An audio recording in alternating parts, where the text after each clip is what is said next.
The regular meeting of the Eastpointe City Council on Tuesday, April the 4th, 2017 at 7 p.m. Please rise for the invocation given by Councilwoman Sarah Lucido. Remain standing for the Pledge of Allegiance.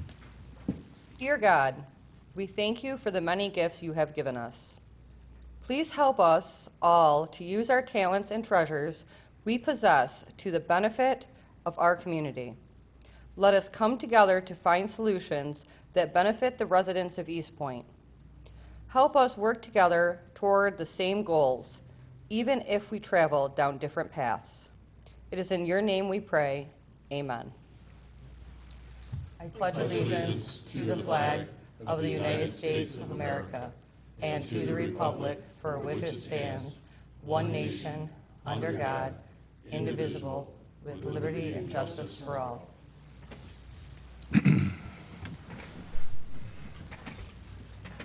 Please call the roll. Councilperson DeMonico. Here. Councilperson Lucido. Here. Councilperson Kleinfeld. Here. Councilperson Marion. Here. Mayor Pixley. Here. And with that, we'll move to the first hearing of the public. Does anyone wish to be heard? Does anyone wish to be heard? Yes. 3 minutes. And please speak into the microphone and state your name first. You bet. How's that? Is that good? Oh, wonderful. Thank Okay, you. great. Hi there. Thank you so much for the opportunity for me to be here and address council. My name is Richard Hass. I am a new licensee, a business licensee in Eastpointe, after receiving a notice that I needed to apply for business license. So, which is all great and fine. At the building that I'm a tenant of, I'm a small business. I'm a landscape architect, actually. And I've come to find that besides the fee, the $31 fee, there's a $150 fire inspection fee for tenants like myself of office space. It's a small office. It's less than 400 square feet. And actually know the owner over the years at the Linwood building, where there are multiple suites. And so what I'm finding is that, and I find it sort of excessive and maybe a bit unfair, is that the building is continually being re-inspected every time a tenant comes in, not only during the building inspection or build-out construction modes, right? So it seems rather repetitive. When I went to file for my business license, I was told that it's not just my office space, but the corridors, the gathering spaces, and the bathrooms, which just get re-inspected every time a new tenant comes in. So, so I understand. So I find myself, I guess, compelled to come here before the council to address what I think is rather cumbersome and excessive fee and an odd rule to expect fire inspections to be picked up by the tenant and not necessarily by the owner of the buildings, okay? I find it cumbersome because not just the cost that is incurred at the time of starting up a business or relocating a business. Well, I guess that's number one, but the other thing is excessive because for such a small square footage, it could be 300 square feet, or as I was told, 30,000 square feet, and the fee is still the same.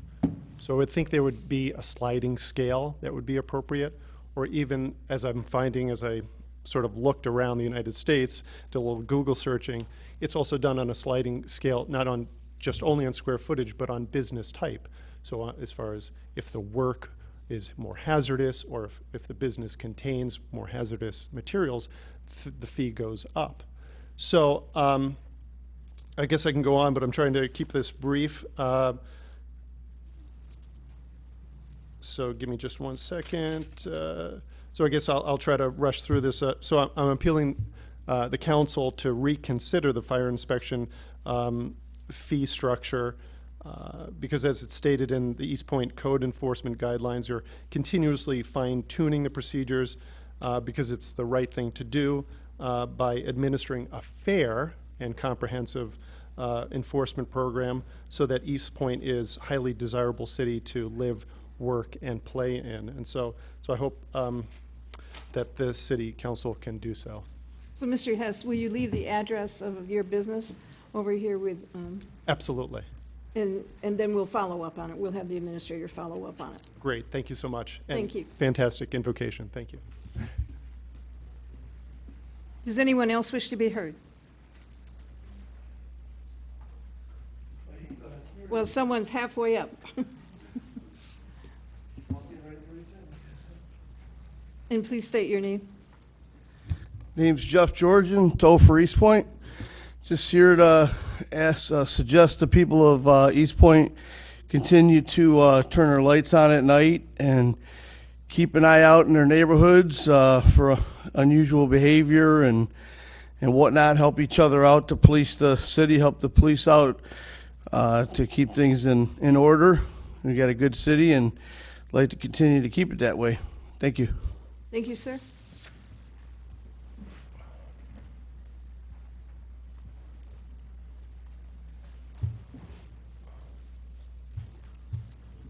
Hi, my name is Clarence Duran. I've been a resident here for Eastpointe for 28 years. And I wanted to address the matter of the lawsuit against Eastpointe. I don't believe that Eastpointe need an affirmative action candidate.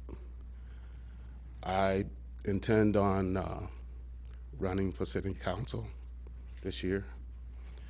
And for me, as I was asked a question when I ran in 2011, well, why do I believe that I lost the election? It was close. And the reason I thought that I lost, because a few facts, and that's what's needed. One of the facts was, as I went out canvassing, people pretty much told me that they weren't registered to vote. So therefore, I suppose you can make a lot of different assumptions as to the reason why, but given that fact that I was told that, I believe that a lot of people didn't do what they were supposed to do. And to do the easy lift would be to walk in and just say, you know, and try to do what the government wants to do. That's the easy lift. But the harder lift is to get the people motivated and want to participate. And like I told them, if you don't play, just like in the lotto, you can't win. It's just that plain obvious. So that's my point. Thank you, Mr. Duran. Does anyone else wish to be heard? Anyone else? Seeing none, the first hearing of the public is closed. Move on to approval of the minutes from the regular meeting of March 28th, 2017. Do we have a motion? Madam Mayor, a motion to approve the regular meeting minutes of March 28th, 2017. Do we have support? Please call the roll. Councilperson DeMonico? Yes. Councilperson Marion? Yes. Councilperson Lucido? Yes. Councilperson Kleinfeld? Yes. Mayor Pixley? Yes. We have no scheduled hearings for tonight, but we have 3 items under unfinished business. The first one is the second reading and the adoption of ordinance number 1137. We have a motion to that regard. Madam Mayor, I'll make a motion to give second reading and adopt ordinance number 1137, which would amend Chapter 50, Section 50-35, temporary uses, and delete Section 50-36, temporary sales. Support? Moved and supported. Any further discussion? Yeah, we did I guess I don't feel right that this is like a second rereading. Should we just be doing another first reading? Then we did the second reading last meeting to adopt it. I mean, I see it's a very small change, but I feel like we should just do first and second reading again. Is there any reason why the word reading was there as opposed to reading? Nothing special. And the second hearing on an ordinance, you can have substantial portions of the ordinance changed. And as long as council understands and agrees, in Michigan, publish ordinances by summary anyway, so all those minor points and changes are not going to be seen unless the public inquires. So you reread the original ordinance as introduced, and then any particular small parts of that are amended will come up in this dialogue or discussion. No, but I thought we adopted it last time. Not, like, we did the second reading and adopted it last time. There were, Right. but you do have, yeah, you're the introduction and adoption, but then you had a change in this particular small wording, but still, to be accurate, I think council should, re-adopt, if you would, with that provision there, as Mr. Albright is prepared. And these are very, very small changes, and they were done prior to the ordinance being signed and published, so it's appropriate. Okay, it's normal to just do the second rereading then, Well, we're saying? A lot of times it From doesn't. time to time it occurs. It's not normal being regular and obvious. It happens occasionally.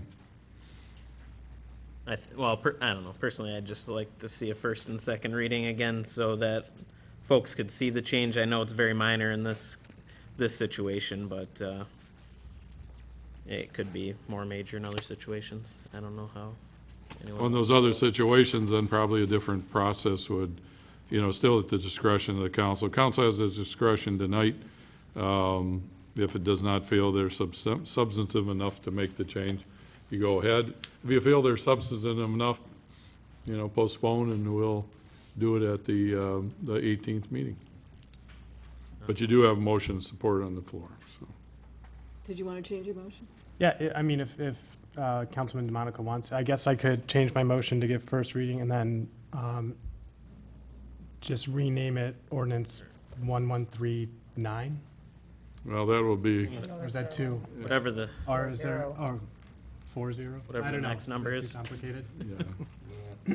That'll be up to, whatever our drawing Since you have a numbers are. motion, don't you want, maybe You wanna- the majority of the council would pass it as it is? Yeah. Or do- Or do you want to rescind your motion? I'll leave my motion as is, I think. Okay, so unless there's anything else, let's take a vote. Councilperson Kleinfeld. Yes. Councilperson Lucido. Yes. Councilperson Marion. Yes. Mayor Pixley. Yes. Councilperson DeMonico. no. Item B is the second reading and the adoption of ordinance 1138 to amend Chapter 8, Section 8-6, related to poultry and game birds. Do we have a motion on that, please? Madam Mayor, I motion to give the second reading to adopt ordinance number 1138, which amends Chapter 8, Section 8-6, poultry and game birds by creating a new section 8-6 for keeping of domesticated hens. Support. Moving support. Any further discussion on this? We got some discussion last week at our last meeting, we kind of breezed through this, but when you go into the exceptions, under number 3, I think we need to further define some of this, because it just seems like that caused a problem before, because of the way it was written. And partially, I'd like to know how we can define better a bona fide educational institution. Well, better, define it as a medical or educational institution. If not, then it says it's gotta be up for public view, and then my question is how long? Is that open-ended? Is this for a period of time, or does it also require a licensing where it didn't before?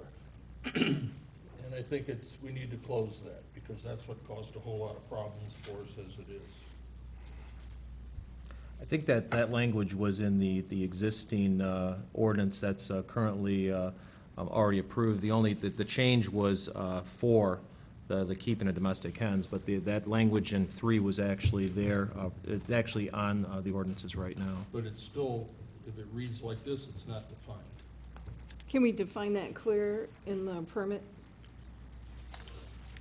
Well, I think that the legislative intent probably needs to be expanded upon. I think that most of us can read that, and based on our perhaps perspective, what education institutions are in the process, we may draw one conclusion where others may draw another.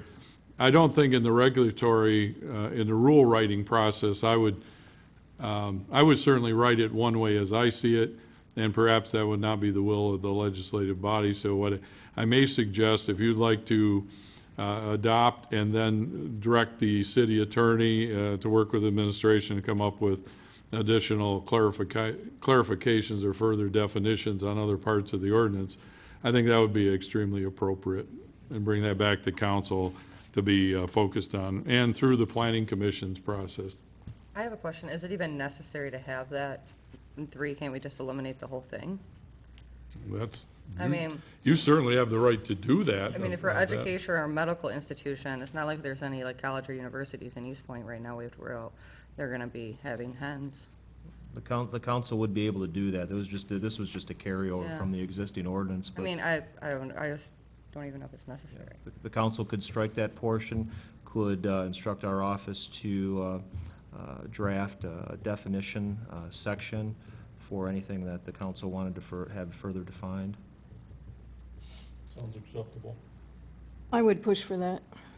And also, 86-B says live poultry and game birds shall not be owned within the city limits.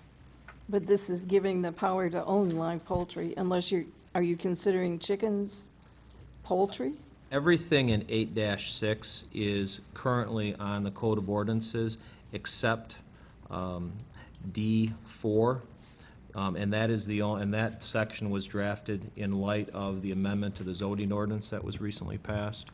And so B prohibits the keeping of live poultry or game birds, but then 4, in light of the zoning ordinance amendment passing, 4 now brings that in line and allows it under certain circumstances.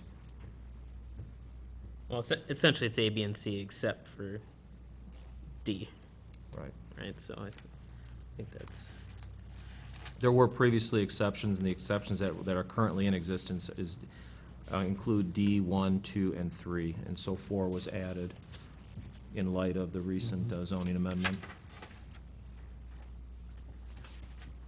But if the council would like any words in this ordinance, whether the proposed amendment or the existing ordinance, I can certainly draft a definition section. I think I would still like to see it with the possibility of an egg. It says here for consumption, but not for sale by the resident or owner. And I would just like it to say something where it's for the personal use of the resident or owner as opposed to either selling them or giving them away as gifts. There seems to be a lot of concern about problems that could be within the poultry or the eggs themselves.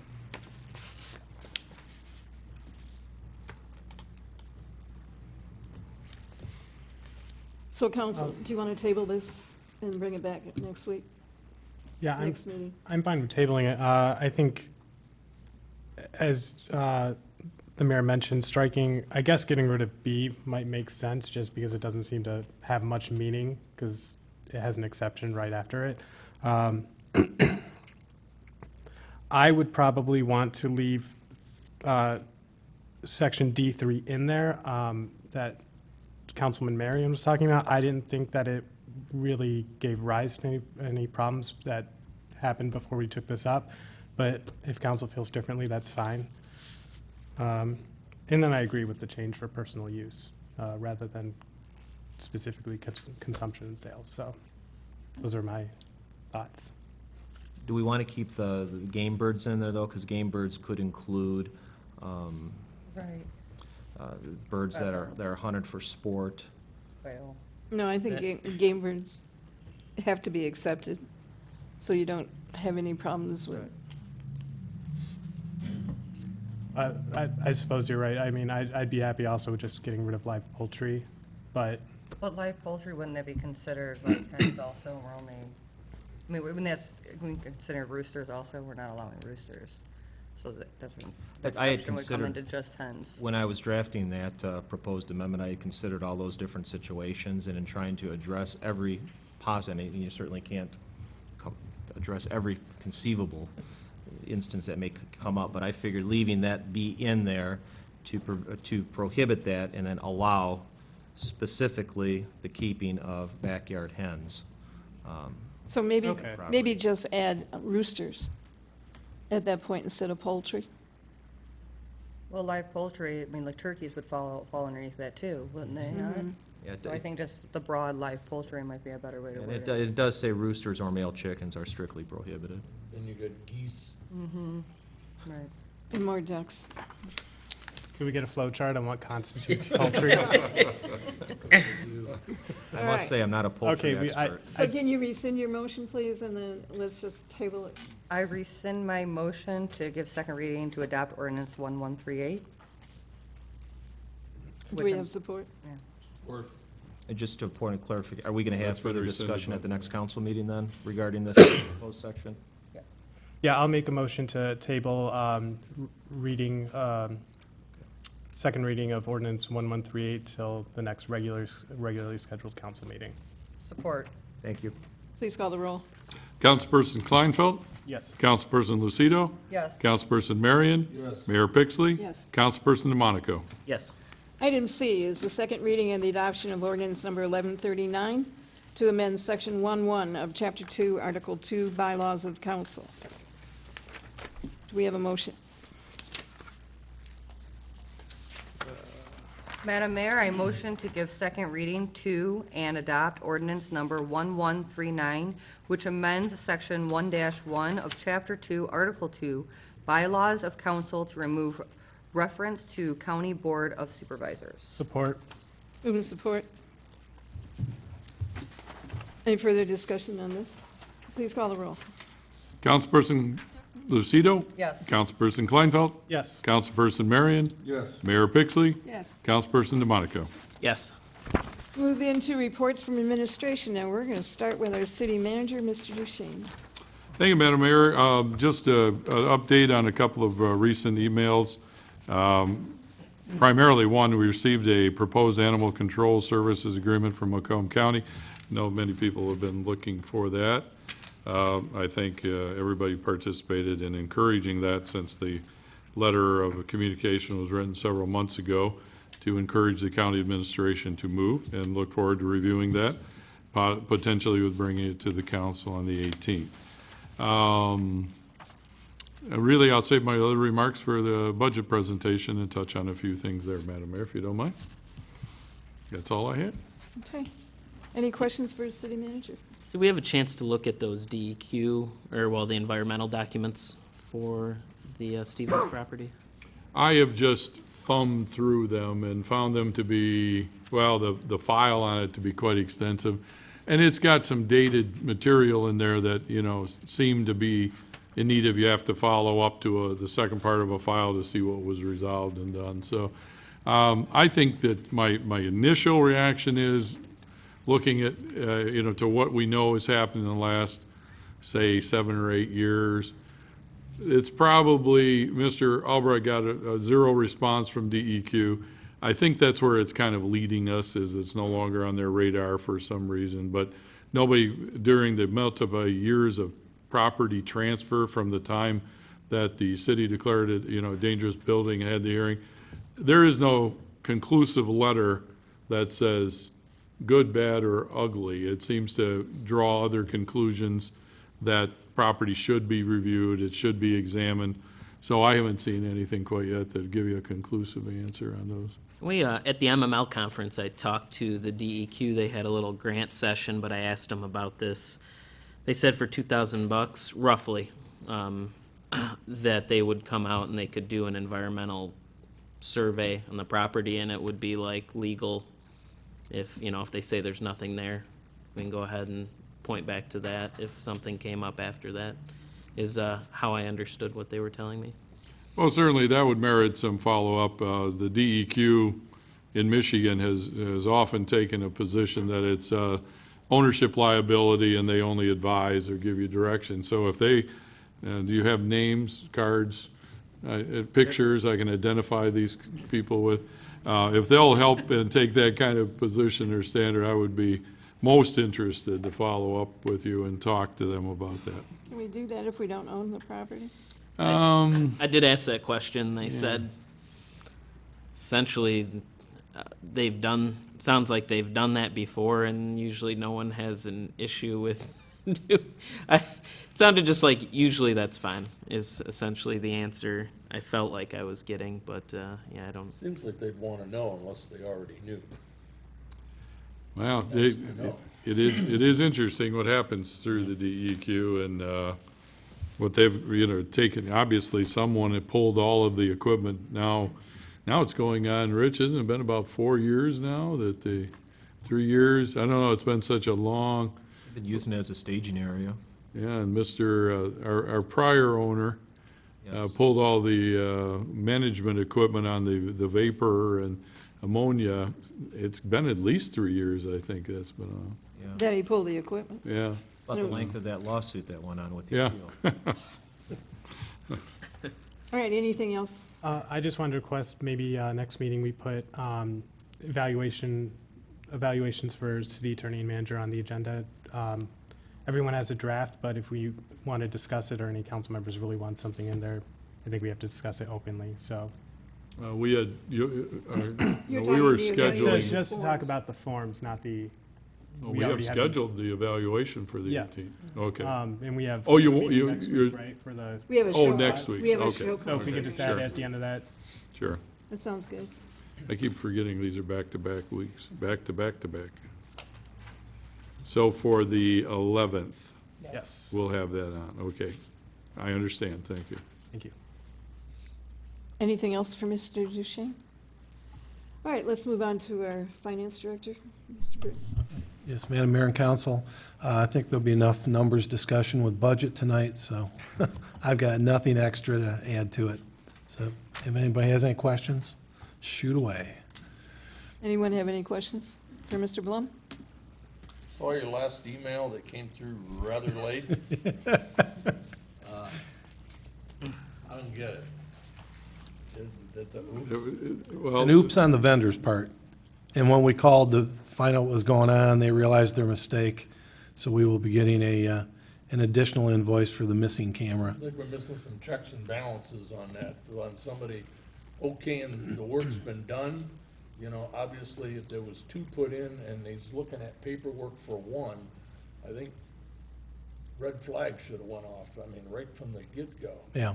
yeah, there were 2 licenses, which also would have led you to believe there should be 2 cameras, so underbilling us by 1 camera would have kind of jumped out. My so. philosophy is when it's right, when it's wrong, it's wrong. Yeah, whoever's part it is, now we owe them more, but that's the right thing to do, so If it would've said, I agree with you. would've said 2 in the beginning, who would've questioned it? Right. But now when they're saying more than we got, that's when I'm gonna question it. and then if I could just ask one question, it says in one of the comments, install new camera in truck garage per Steve. We've got a lot of Steves, I know. I'm assuming is that, It wasn't me. not you, I'd assume. Steve Teolis works then? with this vendor at the Yeah. direction of the assistant city manager. Yeah. Yeah, it would actually be authorized by Mr. Altimus to even complicate it more, so, but they probably certainly deal with Steve under his direction, so. Anything else? No. All right, Mr. Albert, you're on. Thank you, Madam Mayor, members of council. With regard to the show cause hearings, which are scheduled for next week, Tuesday, there are 5 properties scheduled presently. 4 of those properties are owned by the same individual. That individual is not a corporation or an LLC, it is an actual person. And they have retained counsel, and a motion is presently scheduled to seeking an injunction, at least for a limited period of time, from enforcement of the city's ordinances and demolition of some of those properties. So if the court decides to at least grant the temporary injunction for now, there may only be 1 property up for hearing next Tuesday. But I have been contacted, I was contacted late yesterday afternoon that an attorney from that law firm will be appearing or is scheduled to appear next Tuesday in the event they're not successful in their motion. The other item I had is regarding the DOJ case. There was a scheduling conference scheduled for this Thursday at the Flint location. I did receive an email from the court indicating that scheduling conference was adjourned to next Tuesday at 3:30 at the Detroit location at the federal courthouse in downtown Detroit. That date may also be adjourned at the request of one of the attorneys in the case. Once I find out if that's going to take place, I will let the council know of the new date and time. And finally, the council's in receipt of our monthly status report. I'm happy to answer any questions regarding the report. I just had one question. So the owner's they're doing an injunction before we even voted on anything, or? Well, it's... Or are any of those four coming back a second time? It happens, the owner of the four properties which are scheduled for show cause hearings also happens to be the owner of several other properties which are not subject to show cause hearings. These properties have been in and out of the district court for code violations, for failure to register the properties, for not having the property suitable for habitation. So the law firm is seeking an injunction applicable to all of this particular client's properties. It just so happens that four of them happen to be scheduled for next Tuesday. So the injunction is done through circuit court, correct? It's pending right now in the Macomb County Circuit Court, yes. And I'm scheduled to be in court next Monday morning regarding that motion hearing. So the time of next week's meeting is scheduled for 7, not 6:30, is that correct? 6:30. 30. 6:30. Okay. The question I have then is if that gets stayed, maybe we could just cancel that meeting and tack it on the front end of the next council meeting. If we only got one building, let's cut our losses here. Possibly, I think Councilman Kleinfeld, though, wants the city attorney and city manager evaluation. Yeah, If just it's only for one and we come 6:30 before the meeting and do it? We can reschedule the Do evaluations. Evaluations after? We can reschedule the evaluations. Yeah. How long is it gonna do one? I'm confused. well, my issue was only that if we wanted to have a discussion on how to like add or take things away from the evaluation, we have to do it publicly. So that's the only reason I wanted to tack it onto that meeting. Have we sent out any notices yet for the show causes? Notices have all gone out to all 5 properties. I've not received any contact from the owner or representative of that 5th property. Okay, The copy of those are in your Eastpointe files. so I'd still like to have the meeting, even if we just have one, Okay. just for that one purpose, if we want to discuss evaluation forms. Just leave it. Yeah, the next one might be long enough anyway, so. Okay. Thank you. Okay, let's move on to new business. Our first item is the authorization for the engineering services for the 9 Mile Refuge Island, and that's the safety grant. We have a motion on that. Madam Mayor, I'd like to make a motion to engage the professional services of Anderson, Eckstein, and Westrick to prepare engineering plans, specifications, and provide contract administration for the 9 Mile Refuge Islands and Safety Grant Project, and authorize the city manager to execute all necessary documents related to this contract. Support? Movement and support. I guess I was a little bit confused about the total engineering cost. Yeah, me too. And the local road fund and the DDA authority are gonna fund the total cost of 102,355, but the total engineering cost is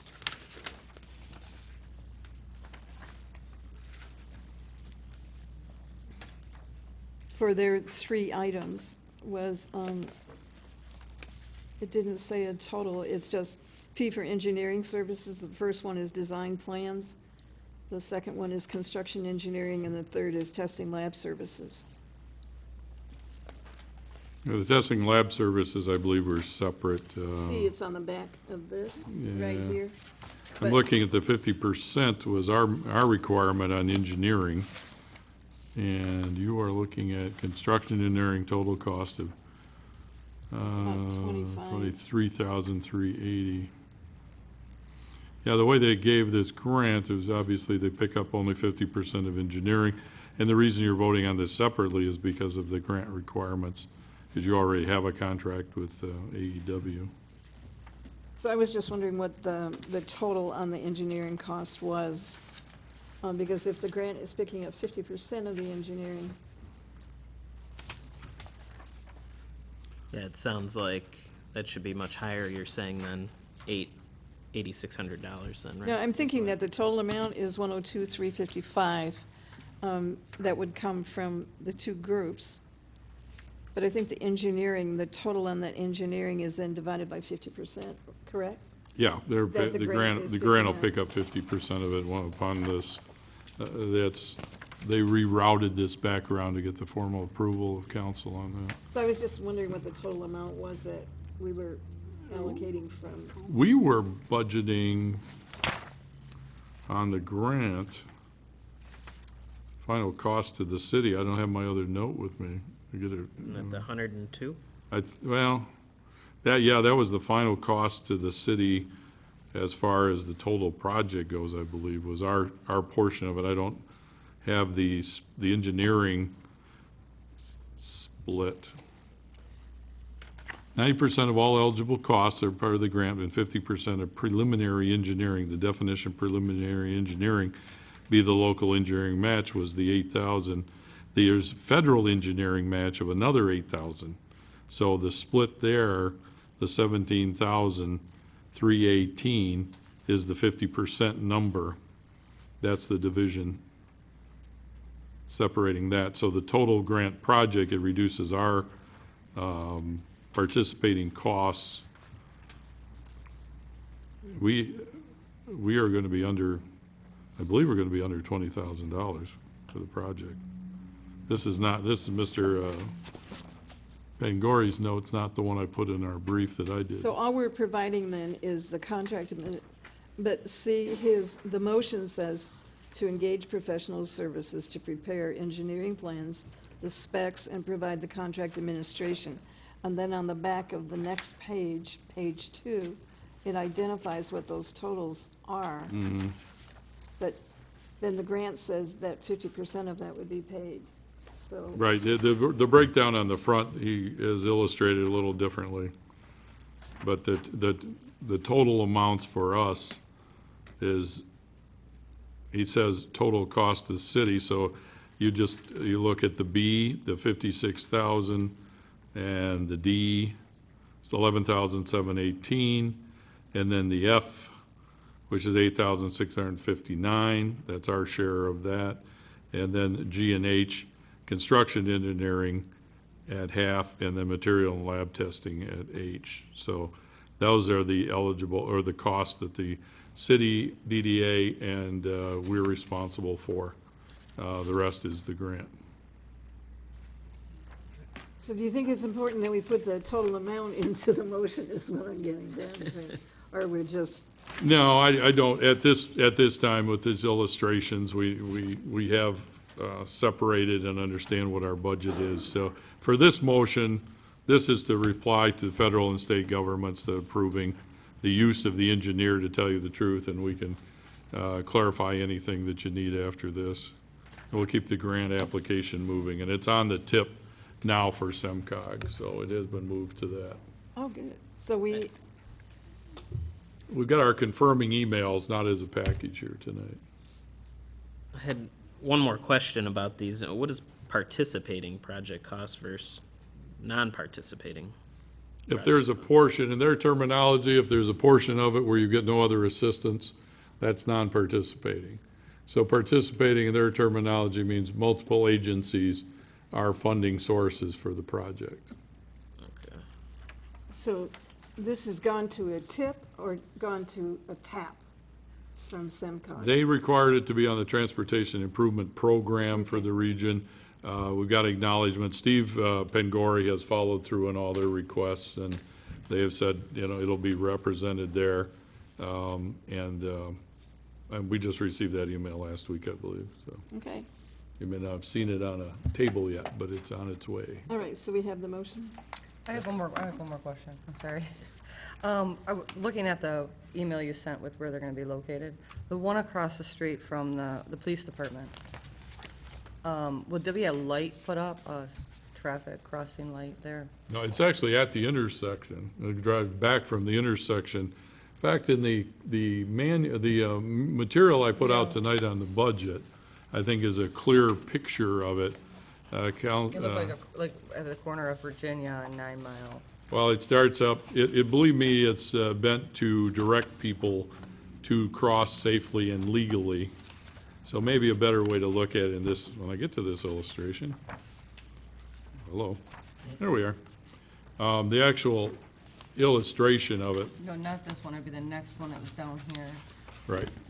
This, well, no, this is on the west side, from current crosswalk to a little bit further down into the no traffic area. And this is on the other side, yeah, that's, How about the one in front of the police department? oh, that's, oh, One in front okay. of the police department Okay. is where I'm at. That's in front of the police department. Yeah, that part, that separate island into it, That's what I was wondering if we were. there gonna will put- not be a crossing light there. Because if I feel like if we're putting a crosswalk in the middle of 9 Mile there, then we're encouraging people to cross there with no light. And that's what I'm trying to avoid. They're to cross at the cross light, both federal and state requirements are all met with this. The problem with that area is that's where people run across right now. So, they will not, there is not another way we can signalize there and then signalize at the corner.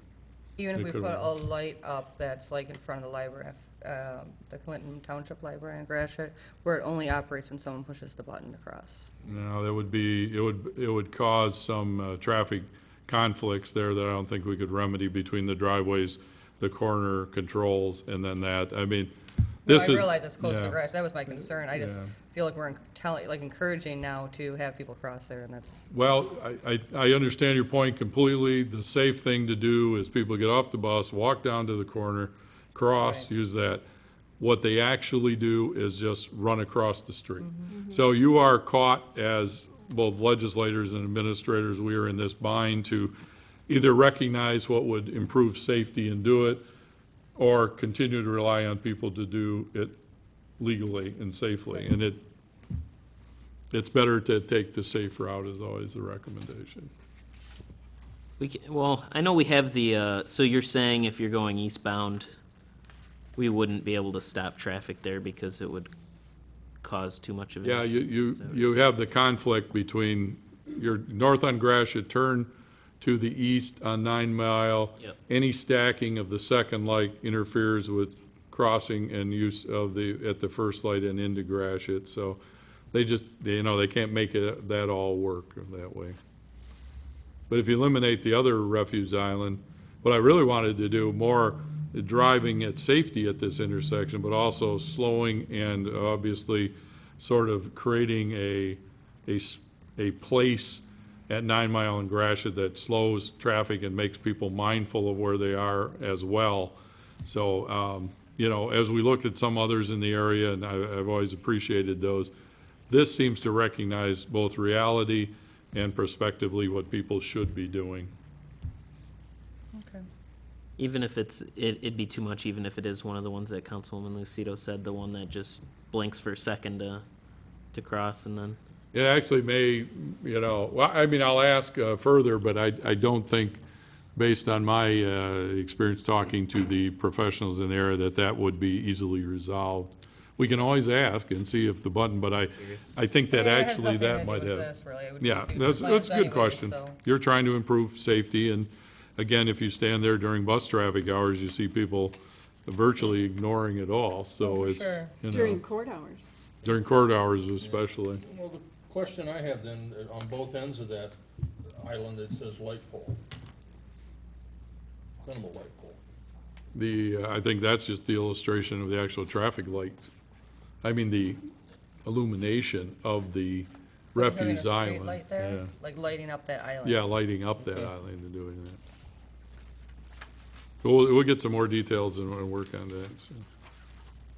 Where's Steve when you need him? He didn't think this stage of the game that we were just so happy we got the grant so quickly, too. So I guess before we vote, so you're saying we were saying earlier before the discussion on the third island there, the cost to the city is not the 102 then, thousand? Is it? Or what was I think I misunderstood something earlier in that discussion about the splitting the engineering costs. You were saying that wasn't affecting the total? You were just curious about the. The grant pays for 90% of the eligible construction and 50% of the preliminary engineering. But the city would still be paying, we're saying though, the 102,000. I think Mr. Blum had something to clarify or add. Oh, no, I was just gonna, it is 102,000. Okay. It's just, that's the total, so you've got the 56 marked as B, and Yep. the 11,718 marked as D. Yep. Those are both construction items. And then you go to F, G, and H are all the engineering.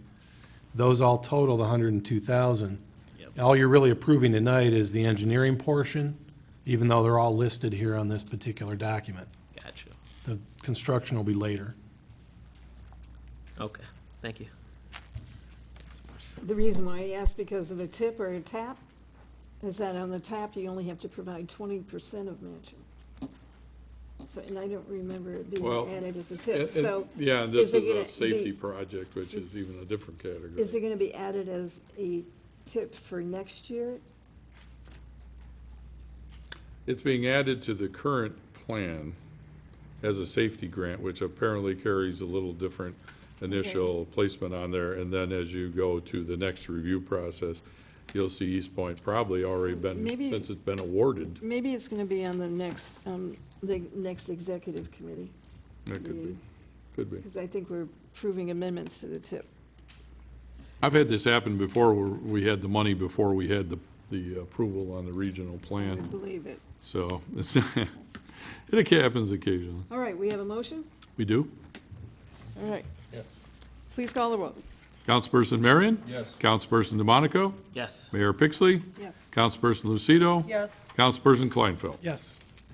Item B is the presentation of the city manager's proposed budget for fiscal year 2017-18. And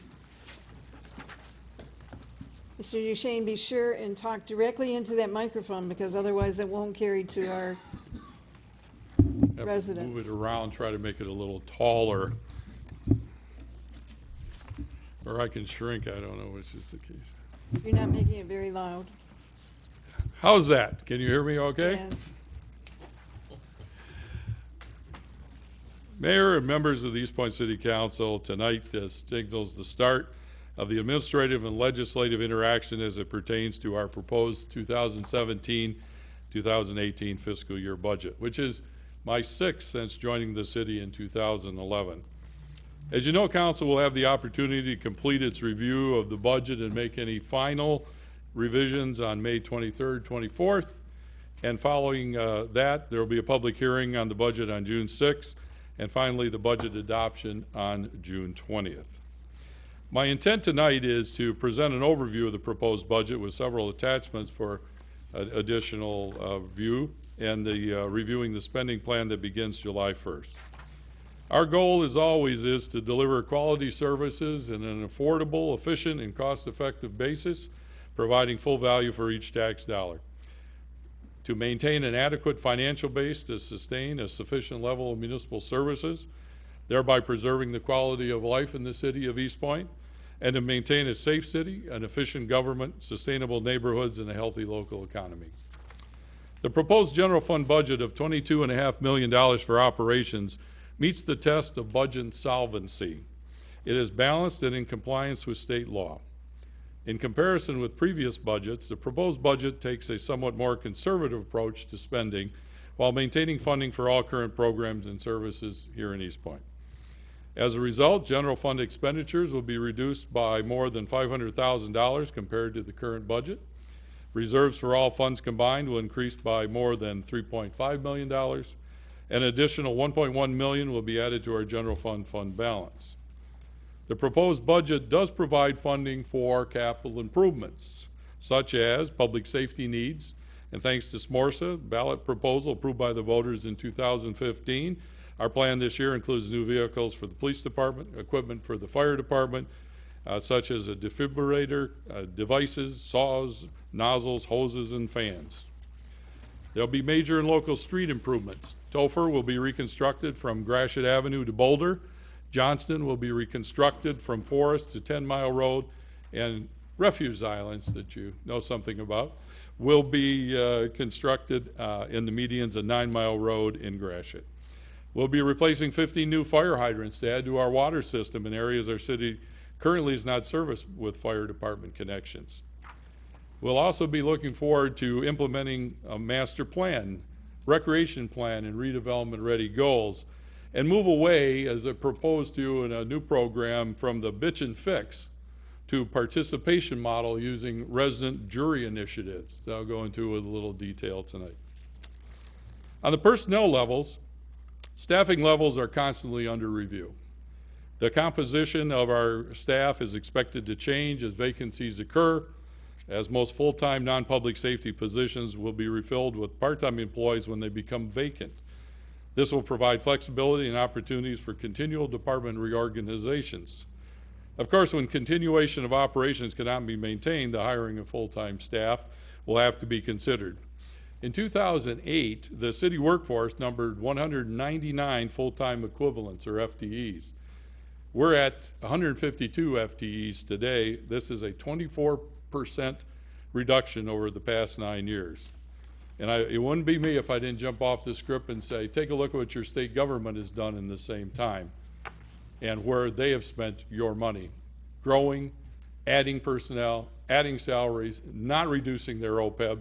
In fact, nothing that you've done, the state of Michigan has done. No offense to any state employees who may be present or otherwise affected by it.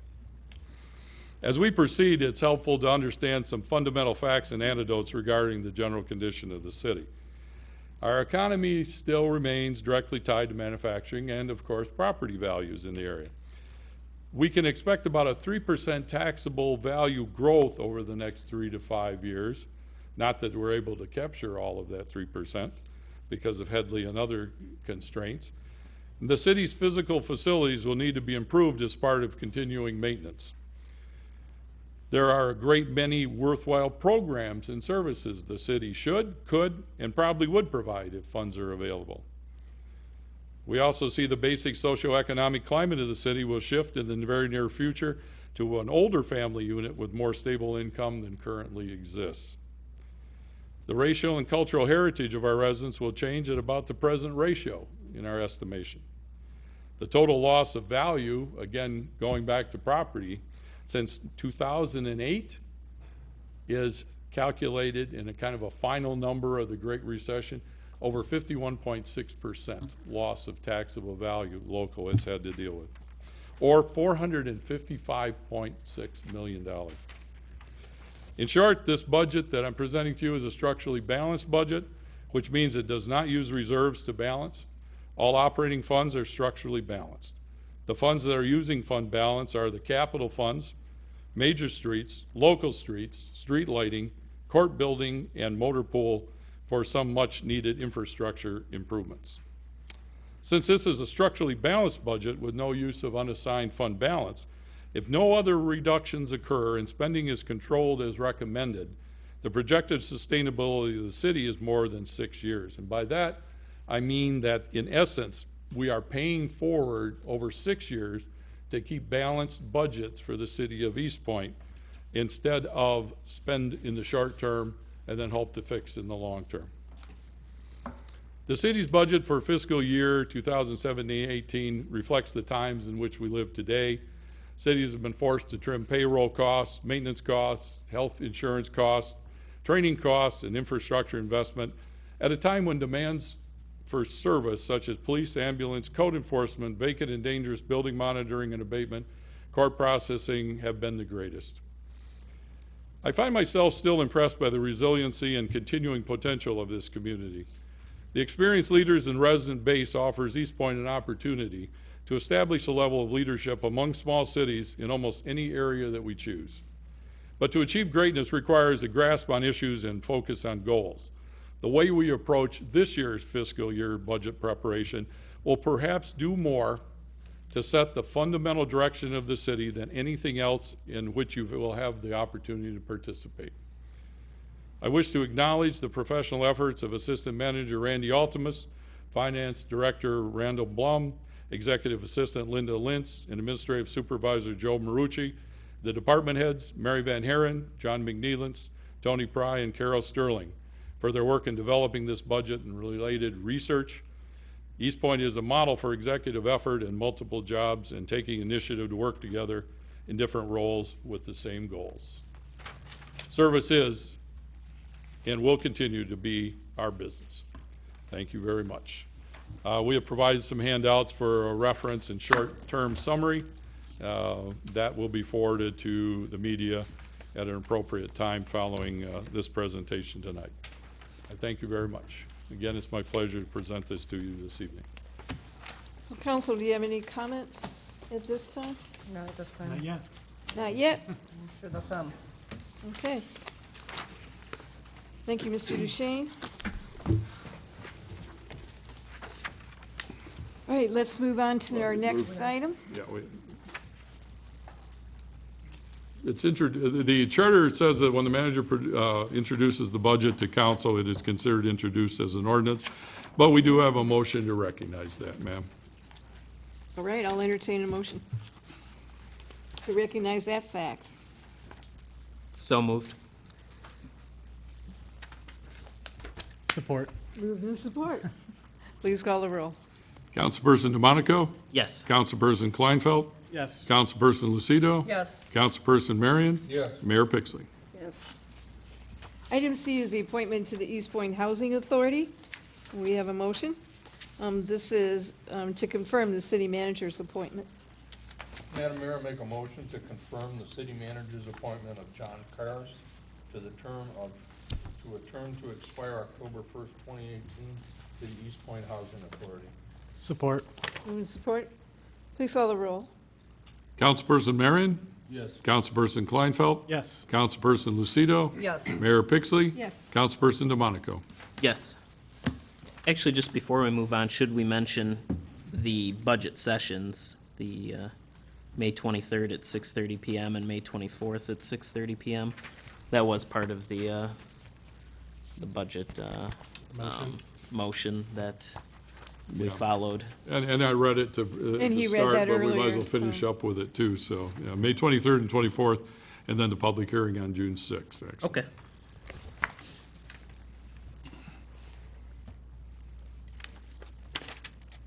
Please call the roll. We did. Mr. Karas? All right, let's move on Oh, to, I'm sorry. No, I'm sorry. Yes, we're all done, yeah. Yeah, we did. move on to payroll and bills.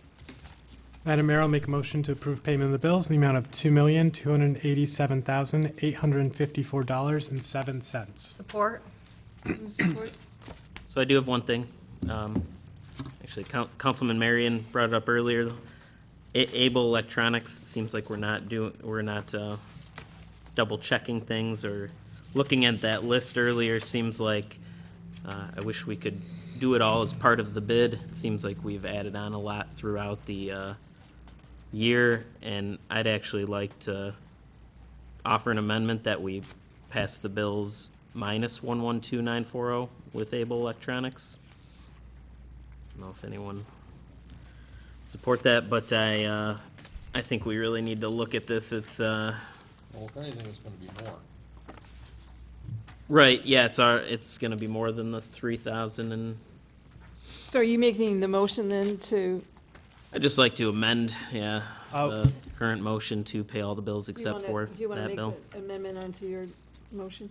Mr. Blum, so I guess I think maybe that'd be the proper thing to do, because we're not going to pay this amount. We're going to wait until they give us another invoice.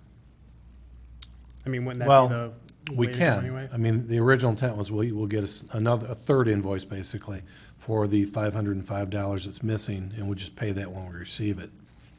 And this is work that's done, the cameras are installed, they just underbilled us for the one camera on the invoice, so. All right, well, I'd be happy to go ahead and make that amendment, since we're going to be waiting, and maybe just ask them to say, give us the whole new invoice Okay. with the, so, yeah, I'm happy to make that amendment. Okay. So the new motion excludes an invoice 119120. Yeah, should I do a little math and, Well, you're not going to be subtracting What was anything, we're just going to be adding something later. Well, we're gonna hold the check until the new invoice comes in.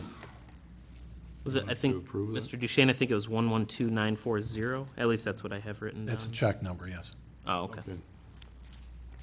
4-0. Do you want to hold that check and then approve the rest of the bills? Yes. Correct. Okay. Anything else? I just had one question. Mr. Blum, Macomb County Treasurer, the 8.5-mile relief, is that payment, the $540,000, is that an annual or is that a quarterly? It's biannual, twice a year. We get a 50% bill in October and another one for April. Okay. All right. Thank you. Please call the roll. Councilperson Kleinfeld. Yes. Councilperson Lucido. Yes. Councilperson Marion. Yes. Mayor Pixley. Yes. Councilperson DeMonico. Yes. Oh, with that, we'll move to the second hearing of the public. Does anyone wish to be heard at this time? Please.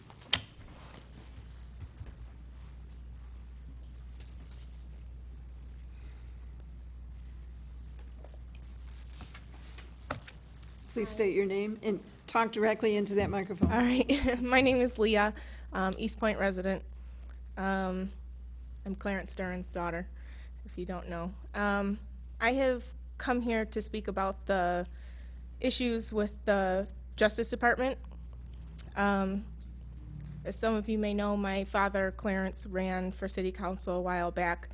Being that my father identifies as an African American, the Department of Justice took interest in his thoughts and opinions on some specific topics.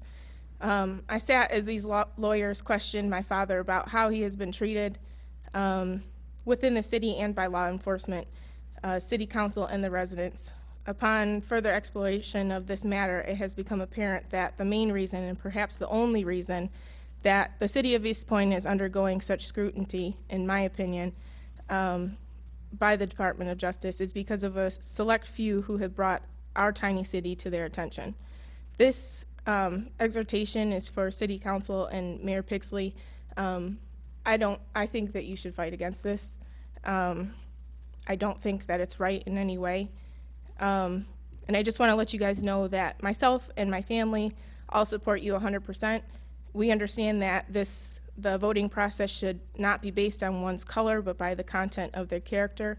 We believe that it's important to win because of your ability to create solutions and stand by what is right, than it is to be elected only because of basically a forced affirmative action style of voting. When we have come to a place where having a person whose skin color is a darker color on the city council ends up being more important than keeping our standard for electing a candidate as somebody with high moral standards and an eagerness to do what is best for the entire community, we have entered a place that is no longer just. The color of a person's skin is, if not the lowest, one of the lowest concerning factors to earn my vote. And City of Eastpointe, it should be for you as well. Myself and my family have never been treated any other way than with respect from all of you, and especially by our law enforcement. We believe that my father ran in the election and fairly lost at the time. However, his loss would not be reason for us to start claiming racism. I am truly sorry that you all have to deal with this mess in this suit, but please know that you are supported by us and we stand by you. Thank you. Thank you, Leah.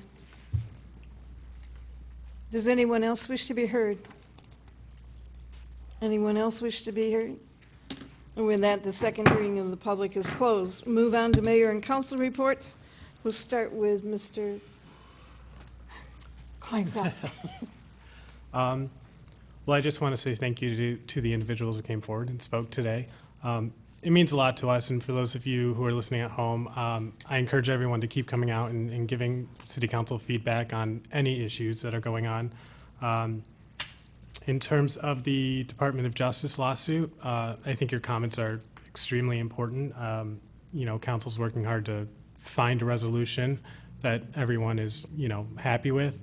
And I do want to say, just at the very least, I actually really enjoy that but I'm really happy that at least we're talking about race in Eastpointe right now. Regardless of what side of the issue you fall on, I think it's something important for us to talk about since the demographic in our city has changed, and we want to make sure that everyone feels included. So that's all. Thank you. Mrs. Lucido? I have nothing to report this evening. All right. Mr. DeMonico? Thank you, Madam Mayor. Just wanted to mention Earth Day, again, coming up Saturday, April 22nd.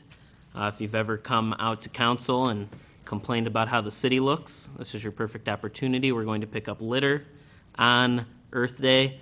We're going to start with 8 Mile and hopefully expand onto 10 Mile, other streets, if we have enough people there. So show up, again, April 22nd, Earth Day. I'll be out there. Beautification Commission, Mr. Andy Boyer, who was here our last meeting and announced it, and came forward to the Beautification Commission and pitched the idea. So I'd like a lot of people to make it out. And really, happy 75th birthday to my Nana in a few days. 75 years young. And that's all I had, Madam Mayor. All right. Mr. John Marion? I've got a couple of updates on my dog. On the 12th, Wednesday, there's an etiquette class at 6:30, and also on the 15th, on Saturday at 2 o'clock, there's an etiquette class. Both of them are conducted at Rare. Right now, we're having some issues with some members of the park letting in people that have not registered and have a key fob. If they don't know it, I hope they know it now. There's security cameras up there, and we can tell. And we've also identified the most recent issue where we had somebody letting somebody in, and we're gonna take that up at our next meeting on Monday. Plain and simple, you're not doing anybody a favor, and for sure not yourself, letting somebody into the dog park that doesn't have a registered dog. You're not helping yourself, you're not helping the park, and I'm gonna tell you, stop it, because we catch you again, we're gonna shut your fobs off. It's that simple. Wise up to it. Don't do it, it's not a good thing. And as far as some of the issues, if something happens, we talk about it in the etiquette class, a dog bites a dog bites a human, that's a 911 call, that's state law. And it should be a reportable offense. And if it's not being reported, that's your fault. And it should be. And this last issue that came up, we were identified in the past information through Facebook to our website, and we're having trouble verifying any of this. We've spent an hour analyzing the videotape on the cameras to try and we can't find this issue. So we're kind of at a loss on if there really was something that happened. But anyhow, if something does happen, you're supposed to fill out an incident report in person at Rare. Can't be done over the phone. All right, and that's all I got. Thank you. I'd just like to make a couple announcements. Last week, on Thursday night, was the 30th anniversary of the Friends of the Library. And those same ladies that came forward and presented a check to the fire department for some equipment also went to the library and presented a check for $500. So we have a lot to be thankful to that group of ladies from the Eagles. Also, PACE meeting was last week, and when you're talking about diversity, our PACE group has been in existence now for about 18 years. It was founded about 1997, I believe. It is Police and Fire for Equality. We had about 25 people there last week with an equal representation of African Americans as well as white. We had a number of business people besides a great deal of the ministers from our local churches. It was a really great meeting and lots of exchange, and that group continues to grow and become an example. Different groups using that same system been set up now in Oak Park. There's a big meeting to set one up in Southfield and other places nearby. So it's a really good group. And Leah and Mr. Duran, I'd like to thank you for coming tonight. I remember when you came forward when you were running for office, and I felt that your family, your whole family came one night, and they were just an ideal family, and I was always so thankful that you were a resident of the city of Eastpointe. And I really thank you, Leah, for coming forward.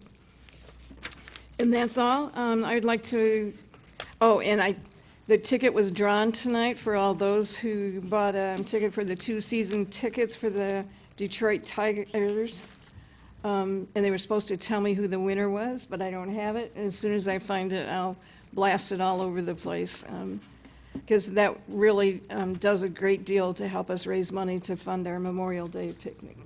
And So the, don't tear this up yet. and the Memorial Day parade. No, don't tear that Saving ticket up. my winning yeah. ticket for the undefeated Detroit And Tigers. I do also want to mention that on Memorial Day, the Odd Fellows is going to be having a special breakfast. It's free to all veterans, so please, if you know a veteran in the area, please let them know that it will be from 8 until 9:30. The parade starts lining up at 10 o'clock. So we will be having flyers throughout the city to advertise for that. And that's all, so I would entertain a motion to go into attorney-client closed session. Madam Mayor, I'll motion to go into closed session for attorney-client communication pending Department of Justice litigation. Support. Move and support, please call the roll. Councilperson DeMonico? Yes. Councilperson Marion? Yes. Mayor Pixley? Yes. Councilperson Lucido? Yes. Councilperson Kleinfeld? Yes. Into closed session at 8:15.